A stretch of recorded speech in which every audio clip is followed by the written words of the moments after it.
Thank you, Mr Speaker. It's a privilege to be bringing up the rear on this estimates debate 2010. I think it's pretty well established in the mind of New Zealanders now that this budget was an economic development plan masquerading as a payoff to National's political base.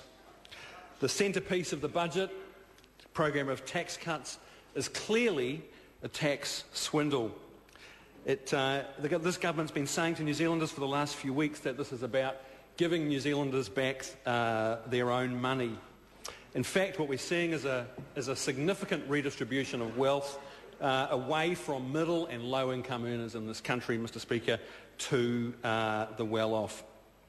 There's a number of things that it's worth mentioning, sir, that an average family with 2 young children, even after giving them the benefit of a wage increase, end up $55 per week worse off after the GST increase, the 6% inflation that Treasury forecasts, and the cuts to early childhood education. A third of the tax cuts go to the top 5% and 15% go to the top 1%. How, I ask the members on that side of the House, can that be considered fair? Mr Speaker, I want to talk about one particular line in this budget, and that is a $22 million loan to the people of Auckland. This is the third of 3 loans that have been made to fund the work of the Auckland Transition Agency in its work to go about setting up the government's super city in Auckland. In total, the Auckland Super City the Auckland Transition Agency has been loaned $94 million by this government, $94 million that will be paid back by Aucklanders over the next year. The tax swindle is not the only swindle in this budget. What this government's doing in Auckland and the way that it's spending Aucklanders' money like a drunk sailor on shore leave, that is also a swindle. The government says it's doing one thing. It says it's improving the governance of Auckland. In fact, it's undermining local democracy and weakening the governance of Auckland. If this was a video game, this budget, Mr Speaker, it could be called Grand Theft Auckland, or perhaps the Great Auckland Democracy Robbery.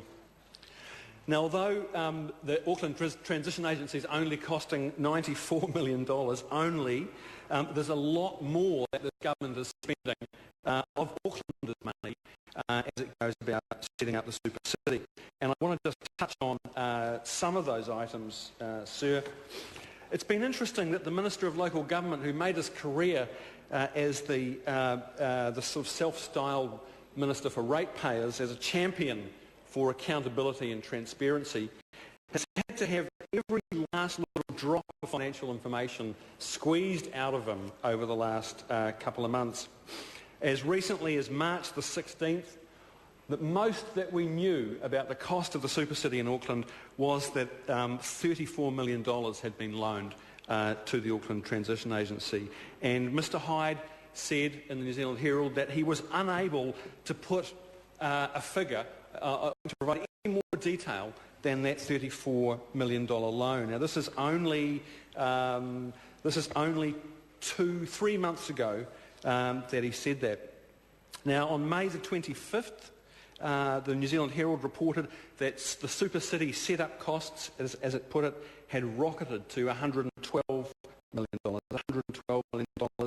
And this was after information had been released under the Official Information Act. Then, only a week later, May the 31st, the Herald reports that super city costs were up to $200 million and counting, $200 million. So we've gone in the space of 2 months from $34 million to $200 million. And what's interesting, sir, about this is that Mr Hyde still denies the real costs of his super city that are being picked up by Aucklanders. And for instance, he told the Select Committee last week that the $14 million that he has worth of work that he has asked the Auckland councils to do on the transition to the super city, he doesn't consider that a transition cost. The councils are doing it because they've been asked to by this government, but he doesn't consider that a cost of the transition. Establishing Watercare, a brand new water monopoly in Auckland to provide wastewater and put water to the home that's being set up. He doesn't believe that the costs of setting that up, which come to $26 million a year, for some reason the Minister of Local Government doesn't think that that is a transition cost. And yet the establishment of Watercare is something that's been mandated. The Royal Commission recommended that this government adopted that policy. It's clearly part of the establishment of the super city, and yet Mr Hyde doesn't want to accept responsibility for that expenditure. We've also seen that a huge blow in the cost of integrating the computer systems for the super city, and it's going to cost in the region of $130 million to integrate the IT systems. And the problem is so taxing that the Transition Agency are unable to get the integration of the IT systems done by the time the new council is set up in November this year. So what's Mr Hyde doing? He's allocating another $66 million of Aucklanders' money for the integration of IT systems in the super city that will be spent next year by the Auckland Council. Now, it's clearly part of the transition costs. You cannot have one unified council without one unified IT system. It's going to cost about $60 million this year, another $66 next year, and yet for some strange reason that no one else can fathom, Mr Hyde refuses to accept that that is a cost of the transition to the new super city. So it's very strange, sir. $94 million, he said, I take responsibility for that. But another $106 million, the establishment of Watercare, all the work that's being done by councils and the integration of the IT systems that will be completed next year. Mr Hyde refuses to acknowledge that that work is part of the transition cost. It's a very strange way to do accounting, sir. And the thing that really sticks in the craw of Aucklanders about all that is that they are picking up the tab, but they've never been given a proper say. This is a super city they didn't ask for, that Rodney Hyde is ramming down their throats by an unbelievably undemocratic process over the last 18 months. Mr 3%, isn't he? Or is he 2% of the polls?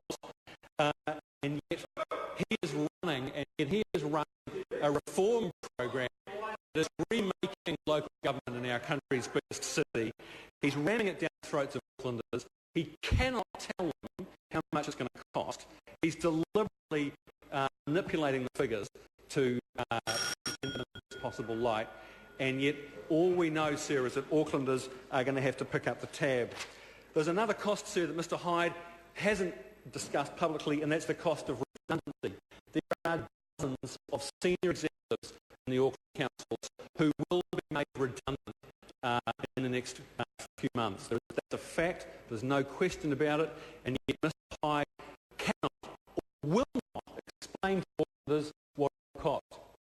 Many of the senior executives have gold-plated redundancy agreements, and we know it will cost tens of millions of dollars, but Mr Hyde says that he doesn't have the figures. Now, frankly, sir, that beggars belief. He's been leading this reform process for over a year. He has the full might of the government behind him and the resources of Treasury and DIA. He cannot tell Aucklanders what the budget for redundancy of executives in the Auckland Council will cost.